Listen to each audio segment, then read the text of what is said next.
તો મિત્રો ફાઇનલી હવે પ્લેન માંથી ઉતરીને બસમાં આવી ગયા છીએ. કરોડપતિ માંથી રોડપતિ થઈ ગયા છીએ. આપ જોઈ શકો છો થોડી વાર પહેલા બધા જે પ્લેન ની સફર કરી રહ્યા હતા તે હવે બધા બસ ની સફર કરી રહ્યા છે. આ બસ ના કાચ એ માટે નથી ખુલતા કે બહારના લોકોને ખબર ના પડી જાય કે આની અંદર એસી નથી.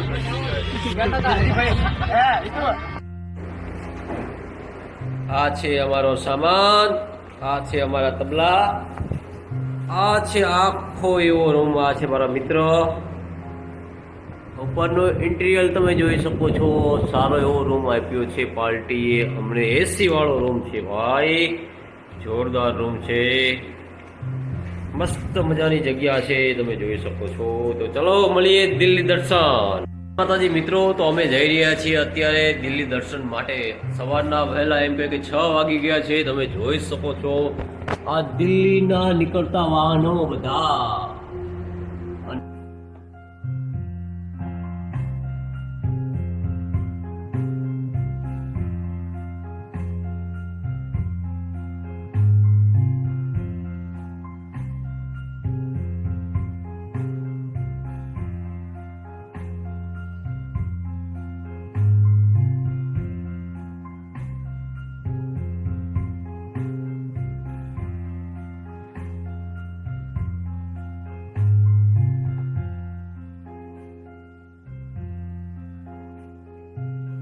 आपका नाम जान सकता हूँ मैं?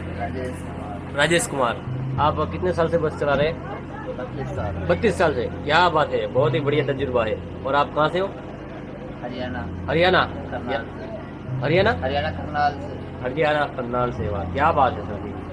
वो हरियाणा में एक गीत है ना बड़ा फेमस, लगावेलू जब लिपस्टिक हिलेला सरडी. તો ફાઇનલી અમે જઈ રહ્યા છીએ હવે દિલ્હી દર્શન. આ છે અમારા બસના હેવી ડ્રાઈવર, આ છે કંડક્ટર, ને બસની અંદર બધા જ તે ગોઠવાઈ ગયા છે. તમે જોઈ શકો છો સવારના 6 વાગે બસ ઉપડવાની હતી.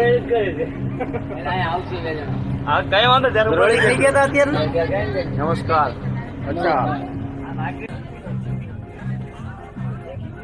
कहाँ से आप? अहमदाबाद। अहमदाबाद। गुजराती? गुजराती। દિલ્હીની અંદર ઘણા બધા ફરવા જેવા સ્થળો છે. કહેવાય છે ને કે જિંદગી કે સફર મેં એ બાત ભી આમ રહી કે મોડ તો આए ગઈ મગર મંઝિલે ગુમનામ રહી. તો મિત્રો, જિંદગીમાં કંઈક એવું જ છે, ફરતા રહો, મોજ કરતા રહો. દિલ્હીની અંદર ઘણા બધા સ્થળો ફરવા જેવા છે, જેમાંનું સંસદ ભવન, રાજઘાટ, તે ઉપરાંત ઘણા બધા મ્યુઝિયમ અને ઇન્ડિયા ગેટ. જો તમને ક્યારે પણ ઈચ્છા થાય કે દિલ્હી જવું છે, પછી તમારી ગર્લફ્રેન્ડ સાથે જવું હોય, તમારી પત્ની સાથે જવું હોય, મિત્રો સાથે જવું હોય કે ફેમિલી સાથે જવું હોય, તો અવશ્ય સંપર્ક કરો એક વખત શ્રી ટુરિઝમનો. કારણ કે આટલા સસ્તા બજેટમાં તમને ક્યાંય પણ ફરવાનો લાવો નહીં મળે, પાછો બાય ફ્લાઇટ, અને એ પણ એસીવાળી બસની સાથે. ઓછું બજેટ, ફરવાનું જાજુ, જમવાનું સારું અને અતિ ઉત્તમ નજારો. કહેવાય છે ને કે જિંદગી કે સફર में गुजर चुके पल अब फिर नहीं आएंगे, दिल ये तमन्ना होगी उनको फिर से जीने की, मगर बस वो याद बन के रह जाएंगी. તો આવી કંઈક છે દિલ્હીની યાદો. તો આવો બધા સાથે મળીને સહેર કરીએ દિલ્હીની. તમે જોઈ શકો છો મિત્ર આ નજારો. એક તરફ પાણીની અંદર જે દ્રશ્ય દેખાય છે એ જ દ્રશ્ય પાછું ઉપર પણ દેખાય છે. તો આવો કંઈક છે નજારો દિલ્હીનો. આ સિવાય ઘણા બધા સ્થળો છે જ્યાં તમને ખૂબ જ આનંદ આવશે. એમાં પણ જો તમારી પત્ની સાથે તમે આવ્યા હોય તો એનો આનંદ કંઈક અલગ છે, અને જો તમે તમારી ગર્લફ્રેન્ડ સાથે આવ્યા હોય તો એનો આનંદ પણ કંઈક અલગ છે મિત્રો. કારણ કે દિલ્હીનો નજારો એવો છે કે સ્વર્ગથી કાંઈ કમ નથી. તમે ગમે ત્યારે આવો, બસ મજા જ આવ્યા રાખે, મજા જ આવ્યા રાખે. અને એના માટે ખીચામાં થોડો માલ જોઈએ, કારણ કે માલ છે તો મોહબ્બત છે દુનિયામાં, બાકી માલ નથી તો મિત્ર કોઈ તમને ઓળખતું નથી. કહેવાય છે ને કે સમય સમય બલવાન હે નહીં પુરુષ બલવાન, કાબે અર્જુન લૂંટ્યો વહી ધનુષ વહી બાણ.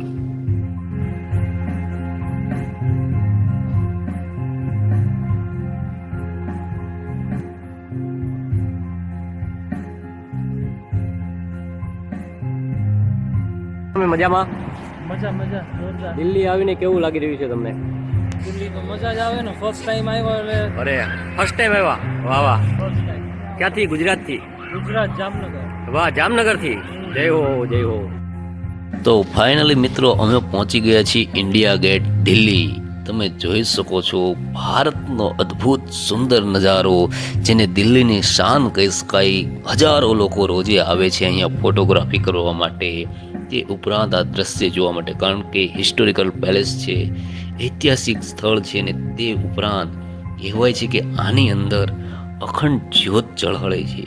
હા મિત્રો, આ જે દરવાજો છે એની અંદર બે અખંડ જ્યોત જળાળે છે, અને એના પહેરા માટે ત્યાં આર્મીના જવાનો એટલે કે ભારતના વીર જવાનો અખંડ ત્યાં ને ત્યાં પહેરો દઈને ઊભા હોય છે.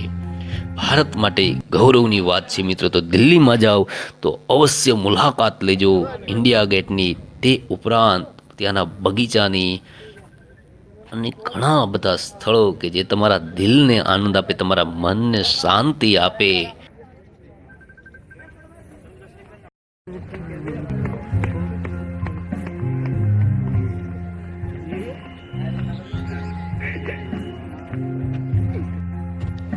દિલ્હીની અંદર આવેલું આ સ્થળ આમ તો બહુ જ સુંદર બગીચા જેવું છે, પરંતુ અહીંયા મહાત્મા ગાંધીની સમાધિ છે. હા મિત્રો, ભારતના રાષ્ટ્રપિતા એવા મહાત્મા ગાંધીની સમાધિનું સ્થળ એટલે કે દિલ્હીનો રાજઘાટ. આપ જોઈ રહ્યા છો બધા વ્યક્તિ જાય છે હવે જમવા માટે. જે વ્યક્તિ અત્યાર સુધી ઘોંટી ગયા હતા તે વ્યક્તિ અત્યારે જાગી જાગીને ભાગે છે. કારણ છે માત્ર ને માત્ર પેટમાં બોલતા ગલુડા. અમારા બે વ્યક્તિના પેટમાં ગલુડા બોલે છે, જે બેસી ગયા છે, તમે જોઈ શકો છો. તો ફાઇનલી મિત્રો અમે પહોંચી ગયા છીએ દિલ્હીની મેટ્રો સ્ટેશન પર. ટ્રેનમાં તો ઘણી બધી મુસાફરી કરી, પરંતુ હવે જશું અમે મેટ્રો ટ્રેનમાં. ઓય હોય, બચ્ચા તપસ્યા કર રહા હૈ, શર્મા ગયા હૈ. તો એમ કહેવાય કે આ ટ્રેનનો આનંદ જ કંઈક અલગ છે, કારણ કે લોકો અહીંયા બેસવાથી વધારે ઊભા રહેવાનું પસંદ કરે છે. એનું કારણ એ છે કે સીટ નથી મળતી, બાકી ઊભા કોને રહેવું ગમે. તો મિત્રો મળશો હવે ફરીવાર નવા વ્લોગ સાથે, નવા મિત્રો સાથે અને નવા નજરાણા સાથે. તો ત્યાં સુધી જય માતાજી, જય મા મોગલ, બધાના ચરણમાં કોટી કોટી વંદન. જય સિયારામ.